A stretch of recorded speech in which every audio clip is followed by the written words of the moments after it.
Hi friends, today we're going to talk about an amazing Mughal prince. Why? Because history is ultimately about exciting stories more interesting than what even any fiction can produce. So watch till the end because it is a very interesting trivia about the formation of the Sikh religion too. Now, some of you may say, why am I making a video about a Mughal prince? Because, friends, there were good Mughals and bad Mughals, and we need to know about good Mughals too. When I say good, I essentially mean people who consider themselves Indians and who try to bring the two communities together to the best of my knowledge and my understanding. So, watch till the end and know about this prince. Now, the first name that comes to mind when we talk about typically good Mughals is Maharaja Akbar. Some people say that he did some bad things, but a lot of good things also were done by him, including giving land to the Sikh gurus, etc. Dara Shikoh is another one. I have referred to him in my video on Aurangzeb. The link is in the description below. But today's story is about Prince Khusro, the grandson of Akbar. So, what happened is when Akbar was on his deathbed, you see, he had three sons, out of whom two had died, and his only surviving son, Salim, who became Jahangir later, basically, was also into a lot of substances. Okay, so he thought that the only fit ruler after him was his grandson, that is Salim's son, Khusro, who was a good commander and administrator, and also, since he came from a Rajput mother, the princess of, I think, Amber, he had good connections with the Rajputs and could carry forward his legacy of bringing the two communities together, that is, the Mughals and the Rajputs, etc. But when he died, the court intriguers ensured that it was Jahangir who was made the king. The moment Jahangir was came to the throne, he got Khusro kind of house arrested in the palace. But Khusro made an excuse one day of going to Akbar's tomb, and from there he tricked his guards and ran away. He escaped towards Lahore, where he had supporters. On the way, many dissidents, including some Rajput kings, joined him. On way to Lahore, he stopped at Taran Taran near Amritsar and he met up Guru Arjan Dev of the Sikhs. He took his blessings, and as per some, Guru Arjan Dev also gave him around some 10,000 rupees. Okay, now when he reached Lahore, he tried to capture Lahore, but he could not, and a battle ensued where Khusro was defeated. Khusro was brought back to Jahangir. Jahangir had all of Khusro's supporters brutally killed, and then he asked that Khusro be blinded. Most of the courtiers begged with Jahangir not to do so because Khusro was widely popular. But Jahangir was adamant, so wires were pierced into Khusro's eyes and he was blinded. The next day, Jahangir was filled with ultimate remorse. He was desperate and he cried, it says, on the walls of the court. And he said, I will give immense wealth to anybody who can repair the eyesight of my child. Then a lot of people tried, including some European, it says, doctors and all, to fix Khusro's eyes. And finally, one of the uh, doctors was able to somewhat partially restore his eyesight. Actually, Khusro could never properly see, but see little bit of faint images. This was the end of chapter 1 of Khusro's life. The second part of his life starts later.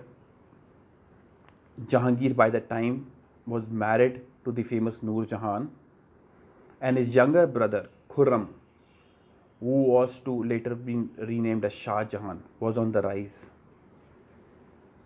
Khusro was blinded, so he was not really seen as a threat, but still, because he was very popular in the public, he was always Khurram was always worried that he could become king.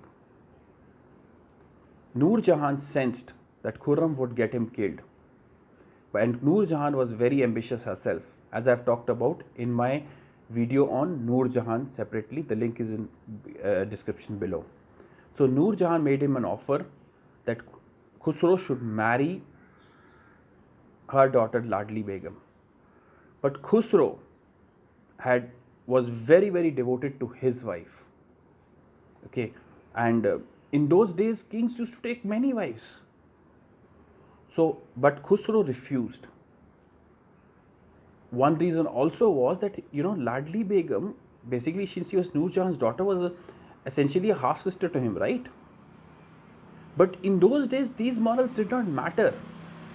But Khusro refused to marry Ladli Begum. Noor Jahan was shocked at the so-called stupidity of Khusro refusing her. It is said that Khusro's wife even begged him, because she realized that Khusro needed a powerful ally like Noor Jahan, because by that time it was said that Jahangir was making every decision with Noor Jahan's discussions. In fact, some say Noor Jahan was making all the decisions.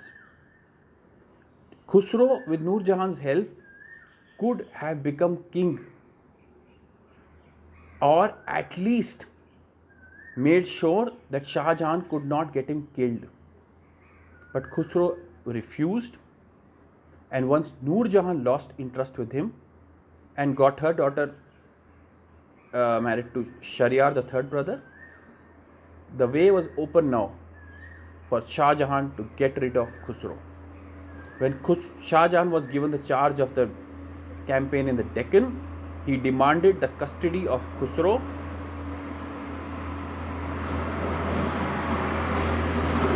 Sorry, background noise.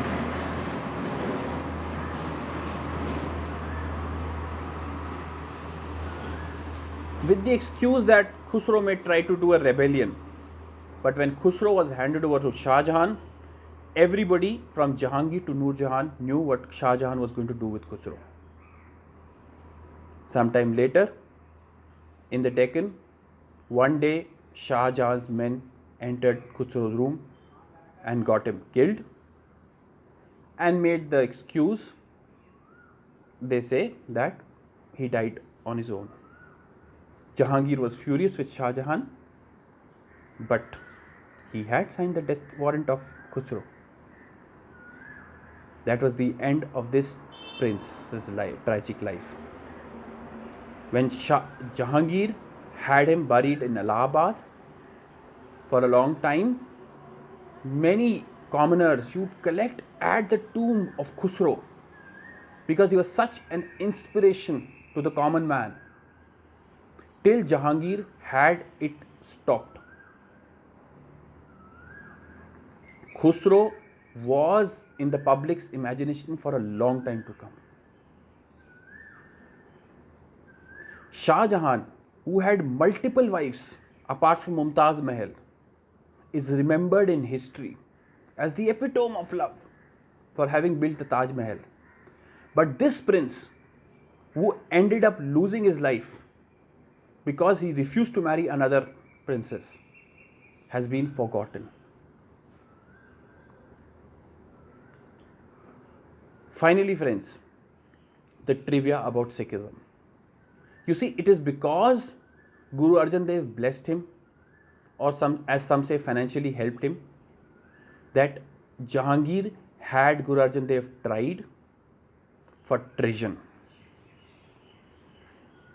and had him, put on a burning hot plate or tawa, what do you call it, and which is because of which Guru Arjan Dev was martyred. Jahangir considered Guru Arjan Dev's actions treason, but as per the Sikhs, it was just the Indian custom that you help or do not refuse a person who has come to your home, which he would not understand, Jahangir. After the death of Guru Arjan Dev, relations were never fine between the Sikhs and the Mughals, and all we know the conflict of Guru Har Gobind with Shah Jahan a little bit, and then finally Guru Tegh Bahadur's death and the Guru Gobind Singh's conflict with Aurangzeb and the creation of the Sikh Khalsa army. That is the background and the link to Khusro. So friends, finally, this is the story of this Mughal prince. Thank you, and watch my other videos on history if these interest you. Bye.